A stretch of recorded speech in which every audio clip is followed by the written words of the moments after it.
अपना प्यारा भारत अब पूरी दुनिया पे करेगा राज। किस तरीके से राज करेगा, वीडियो पूरा देखने के बाद में आपको समझ में आ जाएगा। और यहां पे रिसेंटली एक बहुत बड़ा डेवलपमेंट हुआ है इंडिया और सिंगापुर के बीच में, जहां पे आप ये न्यूज का हेडलाइन देख सकते हैं कि भारत के यूपीआई से जुड़ चुका है सिंगापुर का पेनाउ। अब यहां पे यूपीआई से जो पेनाउ जुड़ा है उसका क्या फायदा होगा ये मैं आपको आगे समझाने की कोशिश करूंगा। लेकिन यहां पे यूपीआई और पेनाउ का जो लिंकिंग हुआ है ना, इसको लेकर के एक बहुत बड़ा इवेंट हुआ था, जिस इवेंट के अंदर अपने पीएम मोदी साहब, उसके अलावा यहां पे अपने आरबीआई गवर्नर साहब, उसके अलावा यहां पे मॉनिटरिंग अथॉरिटी ऑफ सिंगापुर के मैनेजिंग डायरेक्टर साहब, उसके अलावा यहां पे सिंगापुर के जो पीएम है उन्होंने बेसिकली एक कॉन्फ्रेंस किया था। और यहां पे आप फोटो देख भी सकते हैं कि यूपीआई और पेनाउ का यहां पे जो इंटरलिंकिंग है वो हो चुका है। उसके अलावा इस चीज के बारे में बहुत सारे न्यूज आर्टिकल वगैरह भी छपे थे, जिसको आप पढ़ सकते हैं कि यहां पे भारत और सिंगापुर के बीच में जो डिजिटल पेमेंट है वो अब काफी आसान हो चुका है। उसके अलावा यहां पे सिंगापुर के पेनाउ से जुड़ चुका है अपना प्यारा भारत का यूपीआई। पीएम मोदी ने लॉन्च किया क्रॉस बॉर्डर कनेक्टिविटी सर्विस, जिसको आप यहां पे फोटो भी देख सकते हैं कि ये अपना जो सिंगापुर का ये पेनाउ है और ये अपना इंडिया का यूपीआई है। अब सारी चीजें किस तरीके से काम करेगी ये मैं आगे आपको समझाने की कोशिश करता हूं। तो यहां पे देखो अपना जो यूपीआई है ना, ये जो यूपीआई है ये टेक्नोलॉजी है जो इंडियन गवर्नमेंट के पास में है। और यहां पे आप गूगल पे के थ्रू, पेटीएम के थ्रू, फोन पे वगैरह के थ्रू कोई भी छोटा से जो छोटा पेमेंट है, 1 रुपए का, 5 रुपए का, आप डायरेक्टली ऑनलाइन ही कर देते हैं। लेकिन जो फोन पे, गूगल पे, पेटीएम है उसके अंदर एक सिस्टम लगा हुआ है जिसका नाम है यूपीआई। ये गवर्नमेंट का सिस्टम है जिसके थ्रू आप पेमेंट वगैरह करते हैं। तो जिस तरीके से आप बिल्कुल आसानी से भारत के अंदर यूपीआई के जरिए पेमेंट कर देते हैं, उसी तरीके से सिंगापुर में चलता है पेनाउ। सिंगापुर के अंदर भी पेनाउ उसी तरीके से चलता है। यहां पे आप पढ़ भी सकते हैं कि भाई पेनाउ है क्या।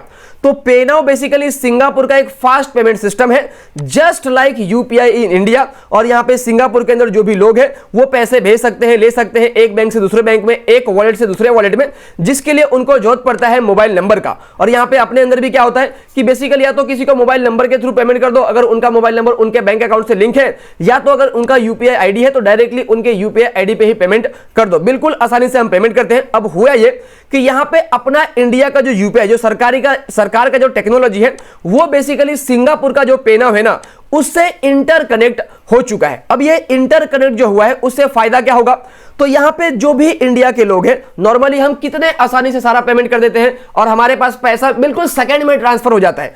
अब यहां पे आप यहां से घर बैठे बैठे चाहे तो सिंगापुर में भी पेमेंट कर सकते हैं और सिंगापुर के भी लोग चाहे तो इंडिया में पेमेंट वगैरह कर सकते हैं। अब मैं यहां पे आपको समझाने की कोशिश करता हूं कि इसका एक्चुअल बेनिफिट होगा किन लोगों को। तो यहां पे आपको पता होना चाहिए कि इंडिया के अंदर बाहर के देश से जो भी पैसा आता है ना उसका 5.7% सिर्फ सिंगापुर से आता है, यानी कि तकरीबन कह लो 6%। जो यानी कि अगर हम $100 बिलियन यहां पे इंडिया में रिसीव करते हैं तो $5.7 बिलियन तो अकेला सिंगापुर से आता है, जो कि एक बहुत बड़ा नंबर है। तो यहां पे जो सिस्टम लॉन्च किया यूपीआई और पेनाउ को लिंक कर दिया गया है, उससे फायदा यह होगा कि देखो नॉर्मली अगर किसी बाहर देश से इंडिया में पेमेंट आता है, फॉर एग्जांपल मैं यूट्यूब का एग्जांपल लेता हूं कि जो यूट्यूबर्स का पेमेंट आता है ना, बेसिकली अमेरिका से पेमेंट आता है, तो उनके पेमेंट उनके बैंक अकाउंट में आते आते तकरीबन 2 से 3 दिन लग जाता है। उसके अलावा बैंक अपने कुछ चार्जेस वगैरह भी चार्ज करते हैं। तो यहां पे मान लो सिंगापुर और इंडिया का जो बेसिकली लिंक हुआ है उससे फायदा यह होगा, सबसे पहली बात यहां पे पैसे बहुत लो कॉस्ट पे ट्रांसफर होंगे। मैंने आपको क्या बताया कि यहां पे जो इंडिया में बाहर देश से पैसा आता है बैंक कुछ चार्जेस वगैरह काटते हैं, तो वो चार्जेस आपका कम कटेगा। उसके अलावा यहां पे फटाक से पैसे ट्रांसफर हो जाएंगे, यानी कि बेसिकली मैंने आपको क्या बताया कि अमेरिका से इंडिया में जो यूट्यूब का पेमेंट आता है उसको आने में बैंक के अकाउंट में आने में 2 से 3 दिन लग जाते हैं।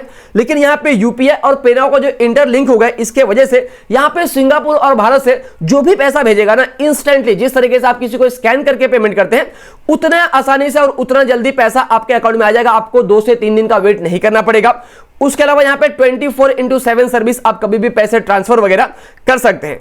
अब यहां पे इसका जो फायदा है, मेन फायदा वो किन लोगों को होगा, तो यहां पे जो भी माइग्रेंट वर्कर है, जो भी लोग सिंगापुर में काम करने जाते हैं या तो दूसरे देश में काम करने जाते हैं, तो वो अपने फैमिली मेंबर के लिए इंडिया में पैसा भेजते हैं। तो यहां पे नॉर्मल तौर पे पैसा भेजने के लिए उनको बैंक जाना पड़ता है, उनको वेट करना पड़ता है। तो जो सिस्टम लॉन्च हुआ है ना, इसके लिए अगर सिंगापुर से कोई बंदा इंडिया में पेमेंट भेजेगा या तो इंडिया से कोई वहां पे, तो यहां पे आपको ज्यादा वेट करने की जरूरत नहीं है। आप डायरेक्टली यूपीआई से, पेनाउ से डायरेक्टली पेमेंट यहां पे कर सकते हैं। उसके अलावा यहां पे कुछ स्टूडेंट भी सिंगापुर जाते होंगे, तो यहां पे इंडिया में जो उनके फैमिली मेंबर है वो अपने बच्चे के लिए पैसा वहां पे ट्रांसफर कर सकते हैं। तो ये सिस्टम लॉन्च होने की वजह से बहुत आसानी से पैसा ट्रांसफर हो सकता है। उसके अलावा यहां से मान लो कि सिंगापुर से इंडिया में कोई बंदा टूरिस्ट पर्पस के लिए आता है, या तो इंडिया से सिंगापुर में कोई बंदा जाता है घूमने के लिए, तो वहां पे भी अगर किसी को मतलब दुकानदार को पेमेंट करना है तो डायरेक्टली यूपीआई के थ्रू ही पेमेंट कर सकते हैं। उनको यहां पे ज्यादा अपने पैसे को दूसरे करेंसी में एक्सचेंज वगैरह करने की जरूरत नहीं पड़ेगी। उसके अलावा यहां पे जो स्मॉल बिजनेसमैन है, जो भी एंटरप्राइज है, उनको भी इसका बेनिफिट मिलेगा। अब यहां पे आपके दिमाग में क्वेश्चन आएगा कि आखिरकार सिंगापुर में इंडिया के कितने लोग रहते हैं। तो यहां पे 2022 का एक डेटा है, उसके हिसाब से सिंगापुर में इंडिया के तकरीबन 6.5 लाख लोग रहते हैं, जो कि एक बहुत बड़ा नंबर है। और यहां पे आप इकोनॉमिक टाइम्स का हेडलाइन भी देख सकते हैं कि अब सिंगापुर में भी यूपीआई से लेन देन आप कर सकेंगे। उसके बाद यहां पे एक और क्वेश्चन आता है कि कौन सी पार्टिसिपेटिंग बैंक है जिसके थ्रू आप पेना और यूपीआई के थ्रू बिल्कुल आसानी से पेमेंट कर सकते हैं।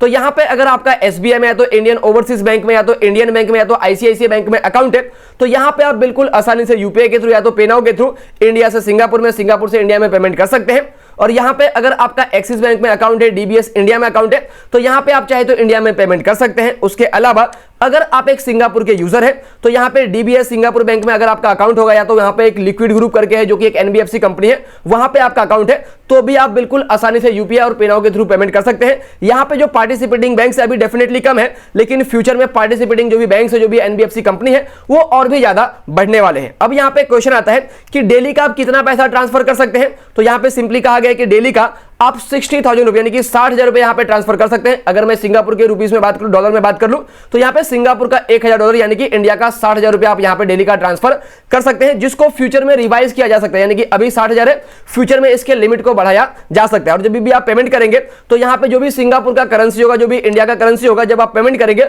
ऑटोमेटिकली यहां पे करेंसी में ट्रांसफर आपको देखने के लिए मिल जाएगा। यहां पे अब मैं आपको आनंद महिंद्रा साहब का एक काफी इंटरेस्टिंग ट्वीट भी बताऊंगा, और यहां पे महिंद्रा साहब ने काफी इंटरेस्टिंग फोटो भी शेयर किया है, जिसका सिंपल मतलब यह है कि दुनिया में जो भी कंज्यूमर है, आपके जैसे मेरे जैसे, जो लोग ऑनलाइन पेमेंट करते हैं, वो आखिरकार ऑनलाइन पेमेंट करते कैसे हैं। तो यहां पे सबसे पहले अगर मैं अमेरिका यूएस की बात कर लूं, तो यूएस के अंदर जो ज्यादातर ऑनलाइन पेमेंट होता है वो बेसिकली वीजा के थ्रू, मास्टर कार्ड के थ्रू, अमेरिकन एक्सप्रेस के थ्रू, पेपल के थ्रू होता है। और यहां पे अगर मैं चाइना की बात कर लूं तो चाइना में ज्यादातर अली पे चलता है, वीचैट पे चलता है। उसके अलावा अगर मैं बाकी के पूरी दुनिया की बात कर लूं तो पूरी दुनिया में जो ज्यादातर ऑनलाइन पेमेंट होता है वो बेसिकली वीजा और मास्टर कार्ड के थ्रू होता है। लेकिन अगर मैं अपने प्यारे भारत की बात कर लूं तो यहां पे इंडिया के अंदर जो ज्यादातर ऑनलाइन पेमेंट आप और मैं करते हैं वो कैसे करते हैं, तो वो बेसिकली हम यूपीआई के जरिए करते हैं। आप कहीं भी जाते हैं, कोई भी चीज स्कैन करके पे कर देते हैं। उसके बाद यहां पे आता है रुपे, उसके बाद यहां पे आता है पेटीएम, फोन पे, गूगल पे। और आपको ये भी पता होगा कि पेटीएम, फोन पे, गूगल पे के अंदर यूपीआई का ही टेक्नोलॉजी यहां पे लगा हुआ है, जिसके थ्रू आप इंस्टेंट पेमेंट कर पाते हैं। तो यहां पे आनंद महिंद्रा साहब का सिंपली कहना यह है कि भाई साहब, जो इंडिया है ना, भारत, उसने एक यूनिक डिजिटल पेमेंट इकोसिस्टम को बनाया है, जो कि बहुत ही सिंपल है, बिल्कुल आसानी से यहां पे पेमेंट किया जा सकता है। तो यहां पे महिंद्रा साहब का कहना यह है कि जो भी लीडर होते हैं, जो लीडर होते हैं ना, वो हमेशा नए चीजों को अलग तरीके से बनाने की कोशिश करते हैं, और यहां पे जो पूरी दुनिया है वो उस चीज को फॉलो करती है। यानी कि महिंद्रा साहब का कहना यह है कि इंडिया ने बहुत ही सिंपल तरीके से यूपीआई टेक्नोलॉजी को बनाया है, जो कि बहुत ही आसानी से हम पेमेंट करते हैं। और यहां पे अपना जो इंडिया का यूपीआई है वो और भी बहुत सारे कंट्री में चलता भी है, जो मैं आगे आपको उस कंट्री का नाम भी बताऊंगा। और यहां पे और भी बहुत सारी कंट्री ऐसी है जो यहां पे इंडिया के यूपीआई के अंदर दिलचस्पी दिखा रही है। तो यहां पे महिंद्रा साहब का कहना यह है कि जिस तरीके से वीजा और मास्टर पे पूरी दुनिया में फेमस है, उसी तरीके से हमें अपने यूपीआई को भी पूरी दुनिया में फेमस करना है। और इस तरीके से हम दुनिया के अंदर जो ऑनलाइन पेमेंट टेक्नोलॉजी सिस्टम होगा ना, उसका हम बादशाह बनेंगे, और इस तरीके से हम पूरी दुनिया पे राज करेंगे। अब यहां पे यूपीआई के अंदर एक काफी इंटरेस्टिंग डेवलपमेंट और हुआ है, जो मैं आपको सिंपली बता देता हूं। तो यहां पे आरबीआई ने अनाउंस किया था कि जो भी फॉरेन लोग हैं, जो भी फॉरेन कंट्री के लोग हैं, अगर वो इंडिया में ट्रेवलिंग करने आते हैं, तो यहां पे जो भी वो इंडिया में सामान खरीदेंगे दुकान वगैरह पे, तो वो चाहे तो यूपीआई पेमेंट के थ्रू ही, यूपीआई के थ्रू ही पेमेंट कर सकते हैं। यानी कि ये जो फैसिलिटी है ये रिसेंटली यहां पे गवर्नमेंट ने लॉन्च किया। यानी कि अगर कोई बंदा दूसरे देश का इंडिया में आएगा तो बेसिकली अगर वो कोई भी सामान खरीदेगा मर्चेंट वगैरह के थ्रू, दुकान वगैरह पे, तो सिंपली वो यूपीआई के थ्रू ही पे कर सकता है। और जो सिस्टम है वो अभी जो जनरली ये जो सिस्टम लॉन्च किया गया है वो जो G20 नेशंस है ना, आपको पता होगा कि इंडिया के अंदर अभी G20 समिट होने वाला है, तो यहां पे G20 जो भी कंट्रीज है उनके लोग यहां पे इंडिया में ट्रेवल करेंगे, तो यहां पे पेमेंट अगर वो चाहे तो यूपीआई के थ्रू भी कर सकते हैं। और यहां पे एक लास्ट का बात मैं आपको ये भी बता देता हूं कि कौन से देश में अपने इंडिया का जो यूपीआई है वो यूज होता है। तो यहां पे निर्मला सीतारमण जी ने कहा था कि बहुत सारी कंट्री ने अपना जो इंडिया का यूपीआई है उसके अंदर दिलचस्पी दिखाई है, और यहां पे सिंगापुर के अंदर तो आपको पता है कि सिस्टम ऑलरेडी प्रॉपर तरीके से लॉन्च हो चुका है। उसके अलावा यहां पे यूएई ने भी दिलचस्पी दिखाया है। उसके अलावा यहां पे जो अपना यूपीआई सिस्टम है वो फ्रांस के अंदर, भूटान के अंदर, नेपाल के अंदर, मलेशिया के अंदर, ओमान के अंदर, ब्रिटेन के अंदर पहले से ही अपना यूपीआई का जो सिस्टम है वो यूज होता है। और यहां पे सरकार चाहती है कि और भी कंट्रीज के अंदर अपना जो गवर्नमेंट का इंडिया का यूपीआई है वो चले। बाकी आप यूपीआई के बारे में क्या सोचते हैं वो नीचे कमेंट करके जरूर बताना। तो दोस्तों यही थी पूरी की पूरी वीडियो। यहां पे मैंने कोई अलग टॉपिक पे वीडियो बनाने का कोशिश किया। अगर आपको इस तरीके का वीडियो पसंद आता है तो भी नीचे कमेंट करके जरूर बताना, ताकि इंडिया में रिसेंटली क्या चल रहा है मैं उस टॉपिक पे वीडियो बनाने की कोशिश करूंगा। तो अगर आपको वीडियो अच्छी लगी तो वीडियो को जरूर लाइक करना, चैनल को सब्सक्राइब करना और इस वीडियो को अपने फैमिली, फ्रेंड और रिलेटिव में जरूर शेयर करना। जय हिंद दोस्तों।